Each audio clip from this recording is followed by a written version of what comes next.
O que você acha? O dependente emocional é sempre a vítima ou às vezes ele pode ser manipulador e abusivo?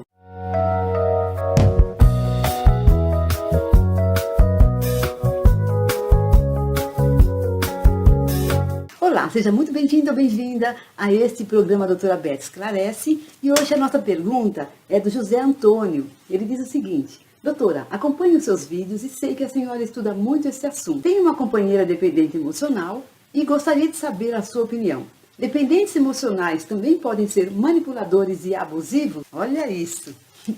Provavelmente a experiência do José Antônio não é das melhores. E antes de responder a pergunta dele, eu gostaria de saber se você já é inscrito nesse canal, se você gosta desse tema, dependente emocional, codependência, relacionamentos complicados e abusivos. Esse é o canal para você, porque é esse o assunto que eu estudo realmente profundamente. Então aproveita, se inscreva agora e se você já é inscrito nesse canal e já me conhece, já pode dar o seu like, porque esse assunto está bem legal. E a resposta a José Antônio é: sim, pessoas com dependência emocional podem se tornar manipuladoras e abusivas, e bastante até. Vamos ver quais são as situações ou quais são os esquemas ligados a esses padrões disfuncionais. Primeiro, o esquema da privação emocional. Se você não sabe do que eu estou falando, esquema, do que essa mulher está falando, dá uma olhadinha lá naquela série que eu fiz sobre a cura da criança interior, onde eu começo a explicar desde o início quais são os esquemas ligados à dependência emocional. Mas se você não viu esses vídeos, de qualquer modo você vai compreender o que eu vou explicar. Então, o esquema da privação emocional na infância faz com que a pessoa se torne uma pessoa carente. Então, ela demanda muita atenção. E para que o dependente consiga toda essa atenção que ele quer,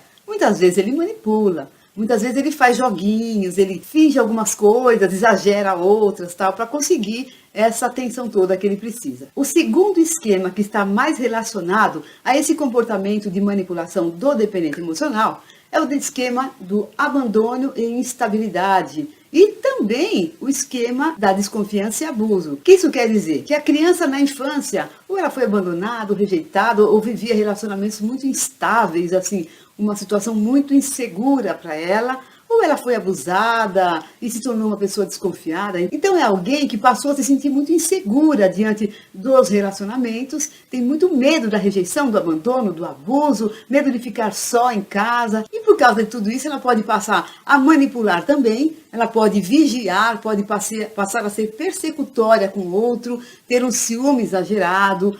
Ela busca ter um controle muito grande do que o outro está fazendo, de com quem ele está. E claro que tudo isso é invasivo e abusivo. Um outro esquema que pode fazer com que essa pessoa dependente emocional atue dessa maneira, como o José Antônio falou, é o esquema do autossacrifício. Algumas pessoas na dependência emocional precisam muito se doar, cuidar do outro, fazer tudo pelo outro, até que porque é uma maneira de agradá-lo para receber em troca.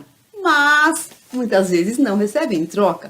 O que acontece na prática é que eles fazem e percebem que o outro não retorna com o que eles gostariam. Aí o bicho pega.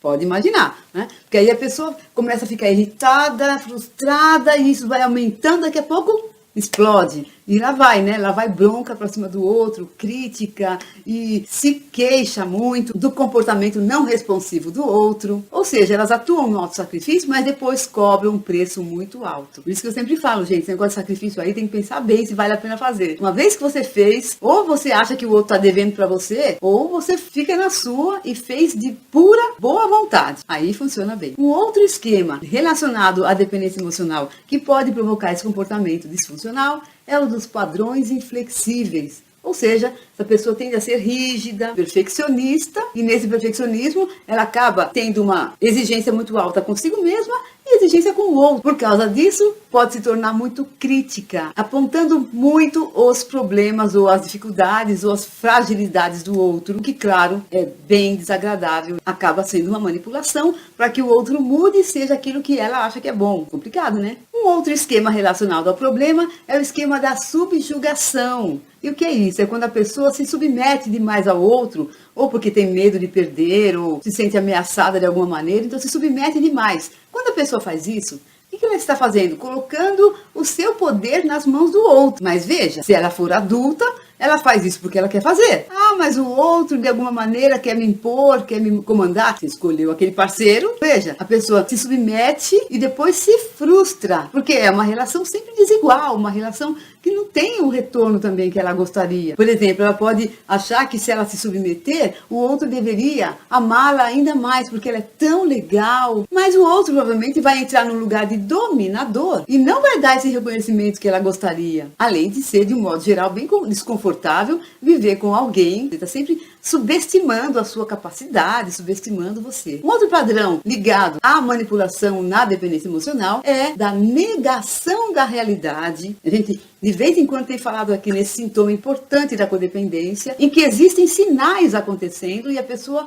não se nega a enxergar ou a valorizar os sinais. Exemplo, uma mulher está no relacionamento com um homem e percebe que ele é meio mulherengo ou que ele gosta de olhar na internet sites de pornografia, sei lá eu, qualquer coisa. Ela vê os sinais, mas ela não consegue valorizar e perceber que é um risco para ela numa relação. E depois, quando a coisa aumenta, quando ela percebe que a coisa ganha volume ou um significado maior, ela começa a culpar o parceiro. Mas ela teve sinais, não deu importância, não quis enxergar, não quis no sentido de que ela negou. Faz parte da doença, vamos deixar bem claro, não é que ela não quis voluntariamente, mas ela não fez um esforço aí para enxergar a realidade. Gente, como é que a gente pode viver na negação e achando que vai dar certo? Então precisa ter um esforço muito grande do dependente emocional de enxergar a realidade, de pôr seus pés no chão sempre, porque senão o que vai acontecer daqui a pouco, ele vai ficar muito frustrado, chateado, irritado, etc.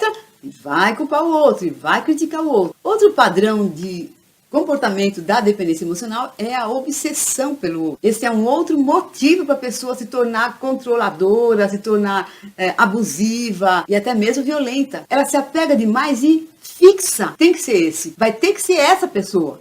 Porque é ele que é o homem da minha vida. Então, ela põe na cabeça que tem que ser aquele e passa a fazer um comportamento todo invasivo, muitas vezes até causando problemas muito importantes para ela e para o outro. Em todas essas situações que eu coloquei aqui hoje para você, o dependente emocional não está na posição de vítima, que é, pelo menos é o que a gente mais imagina. Quando a gente pensa no dependente emocional, a gente pensa na pessoa, na vítima. Mas como eu disse antes, tem várias situações em que ele não está. Ele está, ao contrário, na posição do algoz, na posição do perseguidor. E nesse papel vale tudo, né? Desculpa, gente, é claro que eu não estou defendendo isso. Eu estou dizendo apenas o que acontece. Quando ele entra no perseguidor, está com raiva, está obcecado, está angustiado, ansioso, aí perde um pouco o senso do que é adequado ou não fazer. E aí começa a fazer um papel de abusador. Espero ter sido clara aqui na resposta ao José Antônio. E imagino que talvez você não tenha gostado muito de escutar umas coisas. Mas, gente, é importante a gente olhar para a realidade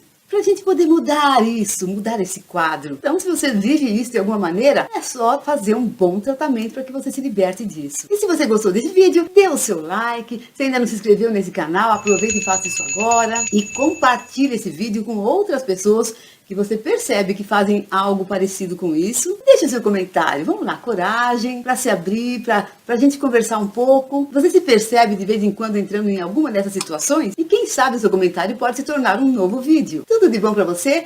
Cuide-se com muito amor. Beijo no coração. Tchau, tchau.